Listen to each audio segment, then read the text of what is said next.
ஜெய் ஸ்ரீ மாத்ரே நமக. ஜெய் குருதத், ஜெய் குரு பரசுராம். நமஸ்காரம். நான் கரூர்லேருந்து வல்சலா பணிக்கர், பிரசன்ன ஜோதிடர். இன்றைக்கி நம்ம 2024 குரோதி வருடத்துடைய குரு பெயர்ச்சி பலன்கள் கும்ப ராசிக்கு எப்படி இருக்குன்னு பார்க்க போகிறோம். இந்த குரு பெயர்ச்சி திருக்கணிதப்படி 30/4/2024 சித்திரை மாதம் 17ஆம் தேதியும், வாக்கியப்படி 1/5/2024 சித்திரை மாதம் 18ஆம் தேதியும் குரு மேச ராசியிலிருந்து ரிஷப ராசிக்கு பயிற்சி ஆகிறாரு. இப்போது நான் சொல்லக்கூடிய இந்த கோச்சார குரு பெயர்ச்சி பலன்கள் கும்ப ராசியில் பிறந்தவங்களுக்கும் சரிங்க, கும்ப லக்னத்தில் பிறந்தவங்களுக்கும் சரியாக தான் இருக்கும். நீங்கள் ஒரு 100% அக்யூரேட்டான பலன்கள் உங்களுக்கு வேணும் அப்படின்னா உங்களுடைய சுய ஜாதகம் இருக்கும் இல்லையா, பர்த் ஹாரோஸ்கோப்பில் கிரகங்களுடைய பொசிஷன்ஸ் இப்போ என்ன தசாபுத்தி போயிட்டு இருக்குது, கோச்சாரத்துடைய நிலைகள், இது எல்லாமே வச்சு தான் நம்ம ஒரு 100% அக்யூரேட்டான கால்குலேட் பண்ணி உங்களுக்கு சொல்ல முடியும். இருந்தாலும் நான் சொல்லக்கூடிய இந்த கோச்சார குரு பெயர்ச்சி பலன்கள் சரியாக தான் இருக்குங்க. கும்ப ராசியை பொறுத்த வரைக்கும் இதுவரைக்கும் உங்களுக்கு 3ஆம் இடத்துல இருந்த குரு இப்போ 4ஆம் இடத்துக்கு போகிறாரு. 4ஆம் இடத்துக்கு போகும்போது என்னென்ன வீட்டெல்லாம் பார்க்குறாருன்னா, உங்களுடைய ராசிப்படி 8ஆம் அஷ்டமஸ்தானத்தையும் பார்க்குறாரு, தொழில் ஸ்தானத்தையும் பார்க்குறாரு, 12ஆம் இடத்தையும் பார்க்குறாருங்க. 12ஆம் இடம் அப்படிங்கிறது விரயம் மட்டும் இல்லை, இன்வெஸ்ட்மெண்ட்டும் அதுதான். 4ஆம் வீட்டுக்கு வந்திருக்காரு. அதாவது உங்களுக்கு குரு பெயர்ச்சி பிஸ்னஸுக்கு ரொம்ப ரொம்ப அற்புதமாக இருக்குங்க. அதாவது தொழில், உற்பத்தி சார்ந்த தொழில் அப்படின்னா இன்னும் ரொம்ப சூப்பருங்க. அதாவது ப்ளஸ் மட்டும் இல்லை, மைனஸும் இதில் சில விஷயங்கள் இருக்குது. இருந்தாலும் நீங்கள் உங்களுடைய விஷயங்களில் ரொம்ப ஃபோக்கஸ்டாக இருந்தீங்க அப்படின்னா கண்டிப்பாக ஜெயிக்க முடியும். கும்ப ராசி அப்படின்னாலே என்னென்னா ரொம்ப ஃபோக்கஸ்டாக இருப்பாங்க. ஒரு விஷயம் அப்படின்னு முடிவு பண்ணிட்டா அந்த விஷயத்துலேயே தான் அவங்க கண்ணும் கருத்துமாக அதை முடிக்கிற வரைக்கும் அவங்க வேறு பக்கம் ஃபோக்கஸ் பண்ண மாட்டாங்க. இது ரொம்ப நாலேஜ், அதாவது கும்பராசியை பொறுத்த வரைக்கும் இது ஒரு நல்ல நாலேஜாக உங்களுக்கு படிப்பறிவு இல்லைனாலும் நீங்கள் உங்களுடைய துறை சார்ந்த அறிவு, அதாவது அதில் நாலேஜாக இருப்பீங்க. அதனால தான் உங்களுக்கு எல்லா விஷயமும் நீங்கள் எடுத்திங்கன்னா 90% சக்ஸஸாக முடியறதுக்கு அதுதான் காரணம். இந்த குரு பயிற்சி நான் ஏன் ஃபோக்கஸ் அப்படிங்கிற ஒரு விஷயம் சொன்னேன்னா, இயற்கையிலேயே நீங்கள் ரொம்ப ஃபோக்கஸ்டான பர்சனாக இருந்தாலும் இப்போது உங்களுடைய ராசியில் யார் இருக்கா, சனி இருக்கார். உங்களுக்கு அவர் ராசியாதிபதியாக இருந்தால் கூட சனியோடைய வேலை, பிரதான வேலை அப்படி என்னென்னா ஃபோக்கஸ் அப்படிங்கிற ஒரு விஷயத்தை குறைக்கிறது தான். அதாவது உங்களுடைய கவனம் சிதறல்கள் ஏற்படுங்க. அவருடைய தலையாய வேலையை கவன சிதறல் சோம்பேறித்தனமும் தான்.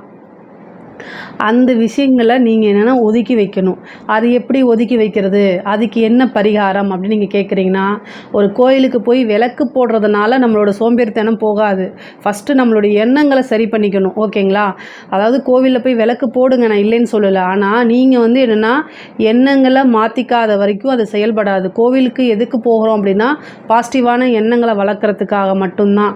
அதை நீங்கள் கோவிலுக்கு போனாலும் சரி, வீட்டில் இருந்தாலும் சரி, நீங்கள் ப்ராக்டிஸ் பண்ணுறதுல தான் இருக்குது. நீங்கள் என்ன செய்யணும் அப்படின்னா, நாளில் நமக்கு குரு வந்திருக்கு, நம்மளுடைய தொழிலில் வளர்ச்சி அடைய போகிறோம், நம்மளுடைய உத்தியோகத்தில் வளர்ச்சி அடைய போகிறோம். அதனால் சோம்பேறித்தனத்தையும் ஃபோக்கஸ்டாக இருக்கிற விஷயத்துலையும் நம்ம கவனமாக இருக்கணும். சோம்பேறித்தனத்தை ஒதுக்கி வச்சிடணும். கவனச்சிதறல்கள் ஏற்படாமல் நம்மளுடைய சாதிக்கணுங்கிற விஷயத்தில் மட்டும் நம்மளோட ஃபோக்கஸ் இருக்கணும். அப்படிங்கிற விஷயத்த நீங்கள் முடிவு பண்ணிக்கிட்டீங்கன்னா 100 இல்லை 200% குரு உங்களுக்கு நன்மையை மட்டும்தான் செய்ய போகிறாரு. கிரகங்கள் ஃபஸ்ட்டு வேலை செய்கிறது எப்படி அப்படின்னா, நம்மளுடைய எண்ணங்களுக்கு தகுந்த மாதிரி தான். நீங்கள் என்னென்னா, ஐயோ இதை செஞ்சால் நம்ம தப்பிச்சிடலாம்னு நினைப்போம். கரெக்டாக கிரகம் அங்கே லாக் பண்ணிடும். ஸோ அதனால் நம்ம கரெக்டாக இருந்துட்டா கிரகமே என்ன செஞ்சிடும், இவன் ஒன்றும் தேர மாட்டான் அப்படின்னு ஆசீர்வாதம் பண்ணிட்டு போயிடுங்க. அதனால் இந்த 7 சனி இருக்குது, அதனால் நமக்கு குரு பலம்லாம் ஒன்றுமே செய்யாது அப்படின்னு நீங்கள் நினைக்காதீங்க. பல விஷயங்களை குரு செஞ்சுருவார். குரு உங்களுக்கு 4ஆம் இடத்தை பார்க்குறாரு. உற்பத்தி சார்ந்த தொழில்கள், ஏற்றுமதி இறக்குமதி சார்ந்த தொழில்கள்லாம் இது சூப்பராக வேலை செய்யும். புதுசாக இன்வெஸ்ட் பண்ணணும்னு நீங்கள் நினச்சாலும், ஏன்னா குரு 12ஆம் வீட்டை பார்க்குறாரு. அப்போது விரயம்னா சுப விரயமாக மாற்றிக்கங்க. ஏதாவது ஒரு சுப விரயம் உறுதியாக நீங்கள் பண்ணணும். 10ஆம் இடம் தொழிலுக்கு ரொம்ப அற்புதமான டைம். புதுசாக நீங்கள் ஒரு தொழில் தொடங்குறதுக்கு இது ஏற்ற காலம். 7 சனி அப்படின்னு ஒதுக்கி வைக்காதீங்க. 7 சனி பல அற்புதங்களை செய்யும். குரு பலனும் உங்களுக்கு உறுதியாக இருக்குது. அப்போது இந்த இந்த குரு பயிற்சியில் நீங்கள் புதுசாக பிஸ்னஸ் ஆரம்பிக்கலான்னா தாராளமாக ஆரம்பிக்கலாம். 7.5 சனின்னு பயமுறுத்துவாங்க, அதை எல்லாமே தவிர்த்துட்டு உங்களுடைய சுயஜாதகத்தையும் ஒரு டைம் செக் பண்ணிவிட்டு நீங்கள் பிஸ்னஸுக்கு என்ன செய்யலாம், அடுத்த ஸ்டெப்பை எடுத்து வைக்கலாம். உறுதியாக வளர்ச்சி உண்டு. இந்த இதில் நீங்கள் போடுற எஃபர்ட்டு தான் அடுத்தடுத்து உங்களோட வாழ்க்கையை பல விஷயங்களாக நல்ல மாற்றங்களை உருவாக்கக்கூடியது. அதே மாதிரி தொழிலில் பிஸ்னஸ் முடிஞ்சிருச்சு, உத்தியோக ரீதியாக இருக்கவங்களுக்கு இது ஒரு நல்ல அமைப்பு. நீங்கள் எதிர்பார்க்காத பதவி எல்லாமே தானாக தேடி வரும். ஏன்னா 4ஆம் இடம் பதவி ஸ்தானம், அது வந்து என்னென்னா நல்ல போஸ்டிங் உங்களுக்கு இருக்குது, ப்ரொமோஷனும் உறுதியாக உண்டு. ஏன்னா 10ஆம் இடத்தை குரு பார்க்குது. ஒரு சிலருக்கு வந்து என்னென்னா வெளிநாடு போகக்கூடிய அமைப்புகள் இருக்குது. குரு 12ஆம் இடத்தை பார்க்குறதுனால உத்தியோக ரீதியாகவோ உங்களுடைய தொழில் ரீதியாகவோ 4ஆம் வீட்டுக்கு வந்திருக்க குரு, அதனால் படிப்பு சம்மந்தப்பட்ட விஷயங்கள்லையும் என்னென்னா வெளிநாடு வெளி மாநிலம் செல்லக்கூடிய அமைப்புகள் இருக்குது. இந்த டைமில் வந்து நீங்கள் அலைச்சல் அப்படிங்கிற ஒரு விஷயத்த பார்க்காதீங்க. கொஞ்சம் நீங்கள் என்னென்னா அலைச்சல் உங்களுக்கு இருந்தாலும் அதை செய்யும்போது என்னென்னா நல்ல கை மேலே நல்ல நல்ல நன்மைகள் நீங்கள் எதிர்பார்த்த விஷயங்களை காட்டிலும் 2 மடங்காக உங்களுக்கு பலன் கிடைக்கிறதுக்கு உண்டான அமைப்புகள் இருக்குங்க. அதே மாதிரி படிப்பு சம்மந்தப்பட்டவங்களுக்கு படிப்பில் வந்து நல்ல முன்னேற்றம் இருக்கும். படித்த உடனே நல்ல வேலை கிடைக்கிறதுக்கு அமைப்புகள் இருக்குது. 10ஆம் இடத்தை குரு பார்க்குறாரு இல்லையா, அதனால் நல்ல வேலை கிடைக்கும். ஆனால் முக்கியமாக என்னென்னா படிக்கக்கூடிய குழந்தைகள், குரு வந்து உங்களுடைய ராசிக்கு அஷ்டமஸ்தானத்தையும் பார்வையிடுறாரு. அப்போ நீங்கள் என்ன செய்யணும் அப்படின்னா, படிப்பு அந்த விஷயத்தில் மட்டும் ஃபோக்கஸ்டாக இருங்க. வேறு பக்கம் டிஸ்ட்ராக்ஷன் ஆகிடாதீங்க. டைவர்ட் ஆனீங்க அப்படின்னா உங்களோட வாழ்க்கையே டைவர்ட் ஆகிடும். அதனால் கவனமாக இருங்க. நீங்கள் பேசக்கூடிய பழகக்கூடிய நபர்கள்கிட்ட முக்கியமாக கவனமாக இருக்கணும். ஏன் அப்படின்னா 7 சனி இருக்கும்போது உங்களுடைய அலட்சியத்தினால உங்களுடைய பேர் கெட்டு போகிறதுக்கு வாய்ப்பு இருக்குது. நீங்கள் பாட்டுக்கு வாய்க்கு வந்ததை ஏதாவது ஒரு விஷயத்த பேசுவீங்க, அது தப்பாக போகும். நீங்கள் நல்ல இன்டென்ஷனில் சொல்லியிருந்தா கூட அதை வந்து திரித்து தப்பாக போகிறதுக்கு, அதாவது உங்கள் மேலே அவமானமோ அல்லது தேவையில்லாத அலிகேஷனும் வரத்துக்கு வாய்ப்புகள் இருக்குது. ஸோ அதனால் இந்த விஷயத்தில் கவனமாக இருக்கணும். முக்கியமாக பெண்கள், உத்தியோகத்தில் இருக்கக்கூடிய பெண்கள் வந்து ரொம்ப விழிப்புணர்வோடு இல்லை அப்படின்னா அஷ்டமஸ்தானத்தை குரு பார்க்கும்போது உங்கள் மேலே தேவையில்லாத வதந்திகள் வந்துருங்க. நீங்கள் ஒரு தப்பு செஞ்சுருக்க மாட்டீங்க, ஆனால் அந்த தப்புக்கு ஆளாகும்போது அது ரொம்ப கஷ்டமாக இருக்கும். பழகக்கூடிய விஷயங்கள் புதுசாக பழகக்கூடிய நபர்கள்கிட்டையோ அல்லது ஏற்கனவே நீங்கள் உத்தியோக ரீதியாகவோ தொழில் ரீதியாகவோ ஒருத்தங்கிட்ட பழகிட்டு இருக்கீங்கன்னா இப்போது ரொம்ப கவனமாக இருக்கணும். தேவையில்லாத வதந்திகள் உங்களுக்கு அதனால் அவமானங்கள்லாம் தேடி வரும். ஸோ அந்த விஷயங்கள் ஒன்றும் நீங்கள் கிராஸ் பண்ணி மூவ் ஆன் பண்ணி போகிறது நல்லது. அப்படி இல்லைனா அதுக்கு ஒரு ஃபுல் ஸ்டாப் வச்சுருங்க. அதுதான் ரொம்ப ரொம்ப பெட்டருங்க. ஏன் அப்படின்னா அஷ்டமத்து ஸ்தானத்தில் பார்க்கும்போது ரொம்ப கவனமாக இருக்கணும். குடும்பத்தில் இருக்கவங்களோட சிறு சிறு பிரச்சனைகள் வாக்குவாதங்கள்லாம் ஏற்படக்கூடிய அமைப்புகள் இருக்குது. ஆனால் இந்த டைமில் வந்து அனுசரித்து போகணும். குரு அப்படிங்கிறது வந்து என்னென்னா ஃபஸ்ட்டு எதிர்பார்க்கறது அவர் வந்து ஒபீடியண்ட்டாக தான். ஸோ அனுசரித்து போகிறது ரொம்ப ரொம்ப நல்லது. ஆணாக இருந்தால் பெண்ணும், பெண்ணாக இருந்தால் ஆணும் என்னென்னா ஒருவரை ஒருவர் புரிந்து அனுசரித்து போகிறது ரொம்ப உத்தமம். கணவன் மனைவிடைய பிரச்சனைகள் அது கோர்ட்டு கேஸெல்லாம் போகிறதுக்கு வாய்ப்பு இருக்குது. ஆனால் இந்த காலகட்டத்தில் நீங்கள் அட்ஜஸ்ட்மெண்ட் அப்படிங்கிறது, அதாவது முடியல அப்படின்னா ஒருத்தருக்கு ஒருத்தர் பேசாமல் கொஞ்ச நாள் மௌனமாக விரதம் அப்படிங்கிறது மாதிரி நீங்கள் நினச்சிட்டு பேசாமல் இருந்தால் கூட ஒரே இதில் அட்ஜஸ்ட் பண்ணி இருந்துக்கிட்டிங்கன்னா ப்ராப்ளம் பெருசாகாது. அது வந்து விவாகரத்து வரைக்கும் கொண்டு போய் உங்களை நிறுத்தாது. ஏன் அப்படின்னா அஷ்டமஸ்தானத்தில் இருக்கும்போது தேவையில்லாத பிரச்சனை வதந்தி உங்களுடைய மனசு இதெல்லாமே வந்து என்ன சலனப்படும். அது வந்து அதை நம்பி நீங்கள் ஒரு முடிவெடுக்கும்போது அது ராங்காக போகிறதுக்கு வாய்ப்புகள் இருக்குது. ஸோ அதனால் அந்த விஷயங்களை அவாய்ட் பண்ணிவிட்டு கொஞ்ச நாளைக்கு மௌனமாக அமைதியாக போகிறது ரொம்ப ரொம்ப உத்தமம். அதுதான் நல்லது உங்களோட வாழ்க்கைக்கு. 12ஆம் இடம் வந்து வெளிநாடு வெளி மாநிலங்கள் செல்கிறதுக்கு உண்டான அமைப்புகள் இருக்குது. இப்போது வந்து என்னென்னா குடும்ப ரீதியான ஒற்றுமைகள் வந்து குறைவாக இருந்தாலும் வெளிநாடு செல்லக்கூடிய அமைப்புகள் இருந்துச்சு அப்படின்னா அதை கண்டிப்பாக நீங்கள் சூஸ் பண்ணும்போது அது வந்து ஒரு தோஷத்துலேருந்து விதிவிலக்காக உங்களுக்கு கொடுக்குன்னு வச்சுக்கோங்களேன்.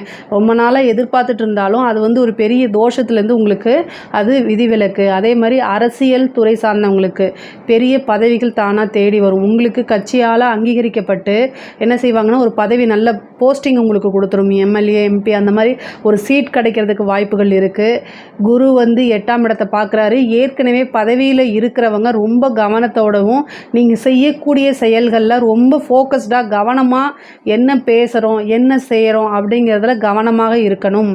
ஏன் அப்படின்னா அவமானம்ங்கிற ஸ்தானம் 8ஆம் இடம் தான். அதனால உங்களுக்கு நீங்கள் பதவி இழக்கிறதுக்கும் வாய்ப்புகள் இருக்குது. அதனால் ரொம்ப கவனமாக இருக்கணும். புதுசாக படிக்கிறீங்க இல்லையா, கவர்மெண்ட் எக்ஸாம்ஸ்க்காக சிவில் சர்வீஸ் படிக்கிறவங்களா இருந்தாலும் சரி, கவர்மெண்ட்டில் எந்த படிப்பாக இருந்தாலும் உங்களுக்கு வேலை பதவிங்கிற ஸ்தானம் 4ஆம் இடம் தான். வேலை கிடைக்கிறதுக்கு, அதாவது ஐபிஎஸ் ஐஏஎஸ் அந்த மாதிரி கிடைக்கிறதுக்கு வாய்ப்புகள் இருக்குது. ஒரு நல்ல அரசாங்க பதவி கிடைக்கிறதுக்கு உண்டான வாய்ப்புகள் 100% இருக்குது. நீங்கள் முயற்சி பண்ணீங்க அப்படின்னா உறுதியாக கிடைக்கும். அது சாதாரணமாக ப்ரைவேட் ஜாப் ட்ரை பண்ணிட்டு இருக்கவங்க கூட நல்ல போஸ்டிங்கில் போய் உட்கார்றதுக்கு உண்டான வாய்ப்புகள் இருக்குது. வீடு கட்டக்கூடிய அமைப்புகள் இருக்குது. தாய் வழி சொத்துக்கள் இருக்குது. 4ஆம் இடம் அப்படிங்கிறது வந்து என்ன, வீடு வண்டி வாகனங்களை குறிக்கக்கூடியது. 4ஆம் வீட்டிற்கு வந்திருக்கக்கூடிய குரு வந்து உங்களுக்கு வீடு சொத்து சேர்க்கை, அதே மாதிரி லோன் கிடைக்கிறதுக்கு உண்டான வாய்ப்பு இருக்குது. அது பிஸ்னஸாக இருந்தாலும் சரி, ஏதாவது ஒரு சுப விரயம் பண்ணணும். ஏன்னா குரு 4ஆம் வீட்டில் இருந்து எதை பார்க்குறாங்கன்னா 12ஆம் வீட்டை பார்க்குறாரு. அப்போது ஏதாவது ஒரு ப்ராப்பர்ட்டி ஆல்ரெடி உங்களுக்கு இருக்குது அப்படின்னா, இப்போ நீங்கள் கையில் பணம் வச்சுருந்தீங்கன்னா அது வேறு ஏதாவது மருத்துவ செலவு ஆகிறதுக்கு பதிலாக நீங்கள் என்னென்னா வீடு கட்டுறதுக்காக அதை செலவு பண்ணிடுங்க. அதே மாதிரி லோன் போடுற மாதிரி இருந்துச்சுன்னா குரு 8ஆம் இடத்தை பார்க்குறாரு. அளவுக்கு மீறி லோன் போட்டுறாதீங்க, அது போய் உங்களுக்கு சிக்கிக்கும். அதனால் லோன் போடுற மாதிரி இருந்தால் உங்களுடைய வருமானத்தில் 30% மட்டும் நீங்கள் என்ன செய்யுங்க, லோன் போட்டு ஒரு வீடை கட்டுங்க. அது வந்து உங்களுக்கு எந்த விதத்துலையும் பெருசாக பாதிக்காது. லோன் கிடைக்குமானா தாராளமாக கிடைக்கும். ஏன்னா குரு 10ஆம் இடத்தையும் 12ஆம் இடத்தையும் பார்க்குறாரு. ஒரு வீடு கட்டுறதுக்கு உண்டான சோர்ஸை உங்களுக்கு உருவாக்கி கொடுப்பாரு. வாகனங்கள் வாங்கக்கூடிய அமைப்புகள் இருக்குது. பெண்களுக்கு வந்து பார்த்திங்கன்னா உங்களுடைய வாய்ப்புகள் தேடி நல்லா, அதாவது 10ஆம் இடத்தை பார்க்குறதுனால ஒரு தொழில் புரியறதுக்கோ ஒரு உத்தியோகம் பண்ணுறதுக்கு உண்டான வாய்ப்புகளை தேடி தருவார். இந்த குரு வந்து திருமண கலத்திர ஸ்தானத்தை பார்க்கலனால திருமணத்துக்கு உண்டான குரு பலம் வந்து கும்பர ராசியை பொறுத்த வரைக்கும் இல்லை. அதனால் திருமணம் பண்ணணும்னு நீங்கள் நினைக்கிறீங்க அப்படின்னா உங்களுடைய சுய ஜாதகத்தை நீங்கள் பார்த்துக்கிறது நல்லது. ஹெல்த் சம்மந்தப்பட்ட விஷயங்கள ரொம்ப கான்சியஸாக இருக்கணும். முக்கியமாக தாயாருடைய உடல்நிலையில் கவனமாக இருக்கணும். தாயாருடைய உடல்நிலையில் ஏதாவது ப்ராப்ளம்னா அதை பார்த்துருங்க. தாயாருக்கு சிறு கண்டம் ஏற்படக்கூடிய அமைப்புகள் இருக்குது. தாயாருக்கு மருத்துவ செலவு ஏற்படக்கூடிய வாய்ப்பு இருக்குது. நீங்களுமே வந்து ரொம்ப கவனமாக இருங்க. 4ஆம் இடம் தான் வண்டி வாகனங்களை குறிக்கக்கூடிய ஸ்தானமாக இருக்குது. குரு வந்து அந்த இடத்துல வந்திருக்காரு. அங்கே இருந்துட்டு 8ஆம் இடத்தை பார்க்குறாரு. வண்டி வாகனங்களை இயக்கும் போது கவனமாக இருக்கிறது நல்லது.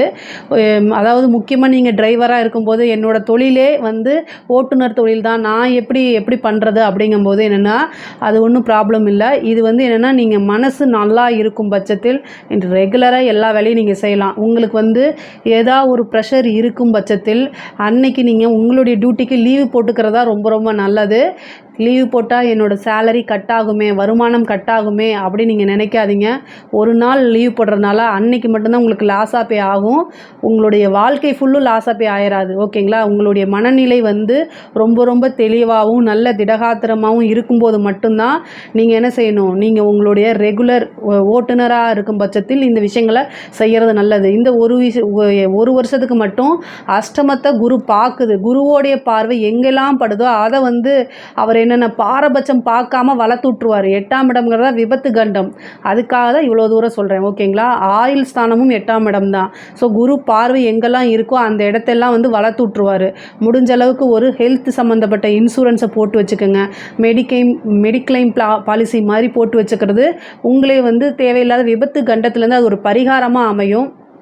அதே மாதிரி குரு சித்தர்களுடைய ஜீவ சமாதிக்கு போய் வழிபாடு பண்ணுறது, குருநாதர்கள்கிட்ட ஆசீர்வாதம் வாங்கி ஆசீர்வாதங்கள் மட்டுமே உங்களைய என்னென்னா பல விஷயங்களில் இருந்து காப்பாற்றக்கூடிய அமைப்பாக இருக்குது. ஸோ பெரியவர்கள்கிட்ட மதித்து நடந்துக்கிறது, பெரியவர்களுடைய ஆசீர்வாதம் வாங்குறது, குருநாதர் வழிபாடு, சித்தர்கள் ஜீவ சமாதி வழிபாடெல்லாம் பண்ணுறது இந்த குரு பயிற்சி வந்து உங்களுக்கு நன்மையை மட்டும் செய்யக்கூடிய விஷயங்களாக மாற்றி கொடுத்துரும். பெண்களை பொறுத்த வரைக்கும் 8ஆம் இடத்தை பார்க்குது. அதனால் அவமானங்கள் காத்துக்கிட்டு இருக்கு. அதனால் கவனமாக செயல்படுங்க. அதாவது அவமானம் கண்டிப்பாக வந்துருமானா வராது. நீங்கள் செய்யக்கூடிய விஷயங்களில் கவனமாக இருக்கும்போது இது நமக்கு ஒரு பெரிய ஆப்பர்ச்சுனிட்டியாக இருக்கேன்னு உங்களுக்கு தோணும். ஆனால் உங்களுக்கு 1% சந்தேகமாக இருந்தால் கூட இந்த டைமில் நீங்கள் உங்களுடைய வீட்டில் இருக்கக்கூடிய பெரியவங்களோ பெண்களாக இருக்கும் பட்சத்தில் கணவர்கிட்டையோ டிஸ்கஸ் பண்ணாமல் எந்த விஷயத்தையும் செஞ்சிடாதீங்க. டிஸ்கஸ் பண்ணுங்கள். அவங்க வேண்டான்னு சொல்லிட்டா அதனால் எவ்வளோ பெரிய விஷயமா இருந்தாலும் சரி இந்த காலகட்டத்தில் ஒரு தடவைக்கு 2 தடவை கன்சிடர் பண்ணுங்கள். நீங்கள் சொல்லாமல் கொள்ளாமல் ஒரு விஷயத்தை செய்யும்போது சிக்கலில் போய் மாட்டிக்கிறதுக்கு வாய்ப்புகள் இருக்குது. அதனால் செய்யுங்க. அது நெகட்டிவோ ப்ளஸ்ஸோ நீங்கள் வீட்டில் சொல்லிட்டு செய்யும்போது அவங்க உங்களுக்கு கூட இருந்து சப்போர்ட் பண்ணுவாங்க. இல்லை அப்படின்னா அது ரொம்ப கஷ்டத்தில் முடிஞ்சிடும். பொதுவாக 4ஆம் வீட்டுக்கு வந்திருக்கக்கூடிய குரு வந்து ஆடை ஆபரண சேர்க்கை கொடுப்பாரு, வீடு கட்டக்கூடிய யோகம் கொடுப்பாரு, பிஸ்னஸ் அதாவது உங்களுடைய தொழிலில் பெரிய லெவலில் முன்னேற்றத்துக்கு உண்டான வாய்ப்புகளை கொடுக்குறாரு. இந்த குரு பயிற்சி உங்களுக்கு நல்லதாக தான் அமையும். ஏதாவது சந்தேகங்கள் இருக்குது அப்படின்னா நீங்கள் கமெண்ட்ஸில் கேளுங்க, கண்டிப்பாக நான் ஆன்சர் பண்ணுறேன். நம்மளுடைய சேனலை லைக் பண்ணுங்கள், ஷேர் பண்ணுங்கள், சப்ஸ்கிரைப் பண்ணுங்கள். நன்றி, வணக்கம்.